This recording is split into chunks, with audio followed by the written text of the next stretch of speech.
It'll stick with you the rest of your life. You would say, wow, that's really what it's all about. It's not about what job you do, what war you're in, or, that is where the human connection and the human emotion is right there. It's right on display. It's hundreds of people coming up and hugging and kissing and crying, and there's just an avalanche of emotions coming off the plane like that. Welcome to Six Figure Trucker, the podcast where we share advice on how to be successful in trucking and have fun while doing so. We'll share stories, news, and advice on how to earn six figures in trucking, and we'll speak to guys and gals that are already doing so. Let's get to the show. Hello, everyone, and welcome to the Six Figure Trucker, brought to you by Norton Transport. And each and every one of you, if you join us here, which we're glad you do, you know that this is a space where we lift up, we elevate, and celebrate the driver. We had a very intriguing guest last week. He's back with us this week. That would be Mark Nichols. Mark, how are you? Good, John. Good. How you doing today? I'm doing well. Can't complain at all. There's no reason to. And Mark, thank you for joining us, and thanks for spending your time with us for not only one episode, but for two.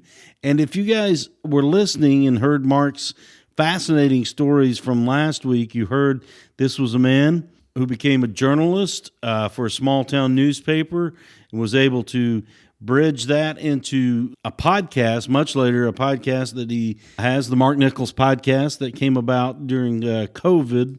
He started his own podcast. Of course, that was due in large part to his background as a journalist. And you also heard some of the very, very compelling stories of Mark being a ballroom dancer and a ballroom dance instructor. Not only that, he was a dancer, a backup dancer for Dwight Yoakam. Mark, I mean, obviously you've got the personality that mixes in well with a lot of different things. I think you could safely say that, yes. Whether I liked it or not. These things kind of fall into you, but let's go back. You're a truck driver with us now. 7 years you've been with Norton Transport. We're very grateful to have you on board. And let's talk a little bit about your dispatch team. Rachel Graham is your lead dispatcher, and she told me, I want to tell on her here a little bit. She said, Mark is great. She said, I've never, ever had a bad word with Mark Nichols. I think, yeah, we get along good, Rachel and I.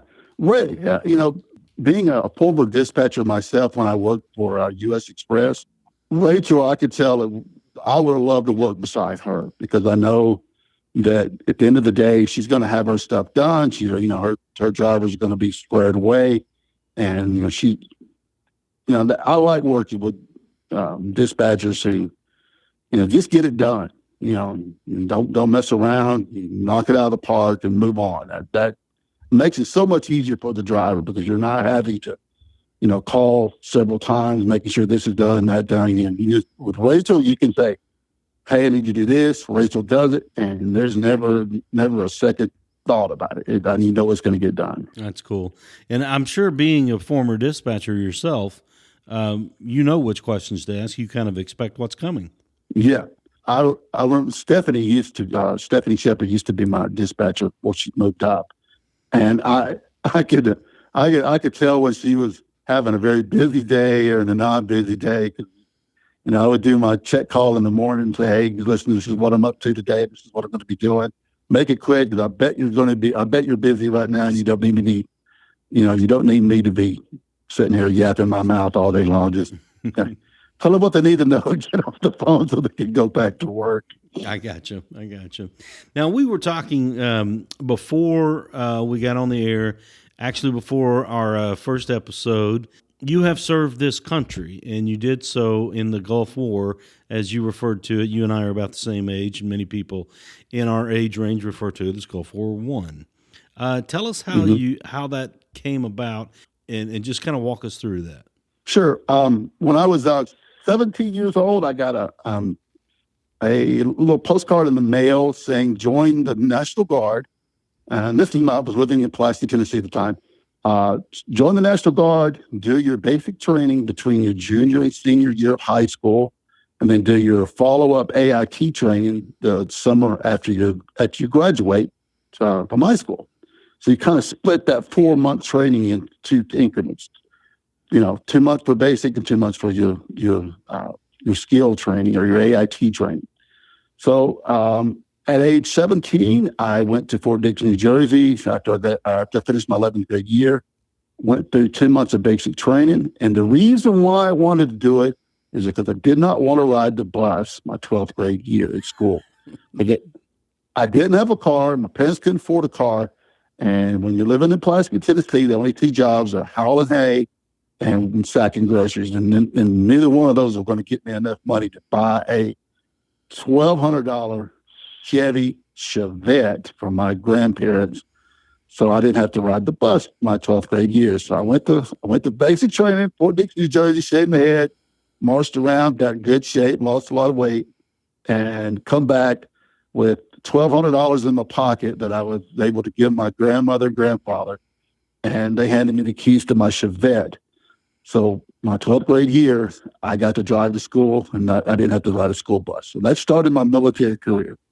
Now, this was, I think you and I were talking, it was 85, between 85 and 86, summer of 85, I guess it was. Yeah, that would have been the summer of 85, 86, yes. Now, you and I, we were talking about it at the same age. Of course, at that time, we didn't really have any thoughts of fighting in a war overseas, but that's what you ended up over in a theater overseas where a war was going on. Yeah, I was able to parlay that part-time National Guard job into actually working as a unit clerk full-time for the Lewisburg, Tennessee National Guard Army. And I was working over there, just a little unit clerk, Sergeant EP5. And one day they called and I answered the phone and they said, we have a roaring bull message. A gathering bull. Gathering bull message. And of course, I knew what that was. Anytime a National Guard gets that message, that means you are about to be put on active duty service and you're going to be sent to war. Mm-hmm. And of course, we were kind of expecting it because we were watching what was going on in the Gulf War at that time during George Bush's presidency. Sure enough, we got placed on call, and then 2 weeks later, we got the roaring bull message. That means bring all your guys in, you're mobilizing, you're going to war. So we did it. We got mobilized, and we got sent over to Saudi Arabia. Yeah, it's been a year in the desert. We were there after the war ended. We were still there, and because we were a service supply unit, and all the equipment that everybody was getting rid of after the war, we were responsible for collecting it and disposing of it, burning it, or sending it back to America. And we'd been there for a year, and we didn't know how long we were going to be there. So they had volunteers from the state of Tennessee, National Guard armies, to come and replace us so we could come home. And even though our unit name stayed in Saudi Arabia, we come home. And shortly after that, I said, well, if I'm going to get out now, I'm not going to regret it because I'm not going to have so much time in that I would regret not staying for 20 years and getting a retirement. I got you. What was that like as a young man getting that call? We were kind of expecting it. But once we got it, I had to basically call the other guys. I had to call the company commander, the first sergeant, and then by the end of the day, all the top guys in the unit were in our office, and and a lot of them were worried because you look at that time, you look at 45, 50, and we had a 60-year-old man in the unit, and the idea of them going over to Saudi Arabia and going to war was not something they thought they were going to do at that time, and so the older guys in our unit had trouble, and we had some women in our unit too that had kids at home and stuff like that, and it was tough on them. It was really me. I was single and I wasn't married, so it wasn't that tough on me. But I can remember my boss, or was a warrant officer. I can remember when we were going to the phone rooms in the war zone. That they would have phones where we could call home for free and everything. I can remember sitting there watching him. This is a 50-year-old man, just crying like a baby because he was so homesick and tired, wanted to go home to his family. That's the stuff that stuck out in my mind, is watching, the older guys that just were hard-nosed guys and everything. All of a sudden, I'm watching them cry like babies because they wanted to go home. They were so homesick. Wow. Well, I guess that's a reality of being in a war, even though it was one that was very one-sided. We came out on top, obviously, in that one. But wanted to ask you just a couple other questions related to that. But first, want to let everybody, if they may be joining us late in the program, you're listening to the Six Figure Trucker, brought to you by Norton Transport. This is Mark Nichols, 7-year driver with us, Class A driver, and he's telling us some of his stories from his time over in the Gulf War, and some of them recollections of things that really stuck in his mind. And Mark, wanted to ask you, you were a young man then. How much did that change you, or did it change you for what would be your future professional life as far as different avenues you took? How much did that change you, having that experience behind you? It gave me empathy. I guess one of the most profound things coming back from a war is if you're coming back with a unit like we did, and you get to Fort Campbell, Kentucky, and you get off the plane, and you watch mothers, and you watch fathers, and you watch married people who may have a spouse at the home, and you watch their kids, and you see them come together after being, apart for a year, and in a dangerous war zone where you don't really know what's going on. And you see them finally come together. We see these pictures of World War II where the soldiers coming home and the girls and, their wives or girlfriends are greeting them and everything. But if you're there coming off the plane and, me, a single guy, and I don't have a wife. I just got my mother who's waiting on me, or no, my aunt was waiting on me at the time. But if you're getting off a plane and you see the just emotion that pours out of these people coming together, that have been gone for a year, that right there will give you a profoundness that it'll stick with you the rest of your life. You would say, wow, that's really what it's all about. It's not about what job you do, what war you're in, or, anything else. That is where the human connection and the human emotion is right there. It's right on display. It's hundreds of people coming up, hugging and kissing and crying and just, the emotions. It's just an avalanche of emotions coming off the plane like that. Well said, Mark. You're listening to Mark Nichols here on the Six Figure Trucker, brought to you by Norton Transport. As you listened in on his story last week, you know that he was a journalist, worked for a small town paper in Lawrenceburg, Tennessee, and also ballroom dance instructor, backup dancer for Dwight Yoakam, and of course, a drive-away truck driver. What led you to becoming a driver? How did that come about? What was that transition in your life there? I was working as a dispatcher for the Family Dollar account in South Carolina. The dispatcher that worked next to me, in the desk next to me, he was doing part-time drive-away. His wife was in chiropractor school, and he was having to basically fund the house, the whole bills, and everything else off his income until she got out of school. So he was doing dispatching 5 days a week.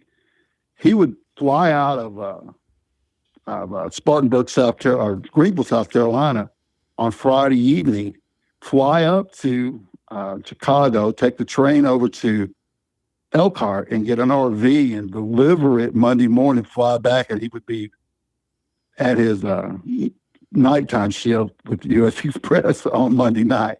So he was driving all weekend. He was driving all weekend. That was his schedule for a long time.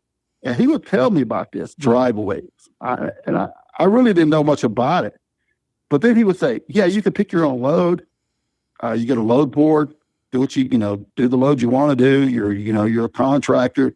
And at the time I was just I was just really tired of being a dispatcher. Because if you've ever been a dispatcher for a Family Dollar or a Dollar General or thing, it's a really hard dispatch job because you've got a lot of drivers who really don't want to do the job and they're always late. You're just putting out fires all day long. And I didn't want to do that forever. So he told me how to get in the driveway business, and I started out with Quality Driveaway and ended up with Norton Transport. Now, not asking you to brag on our company, you can be completely transparent. What's it been like, not to name the other companies you've been with, What's the comparison between the two, working for Norton, working for the other one? The big difference is Mr. Norton used to do our job.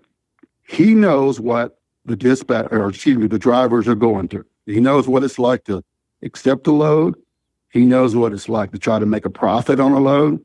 He knows about deadhead and deadhead cost. He understands everything in the game that we have to play to deliver the product, make the company some money, and make ourselves some money.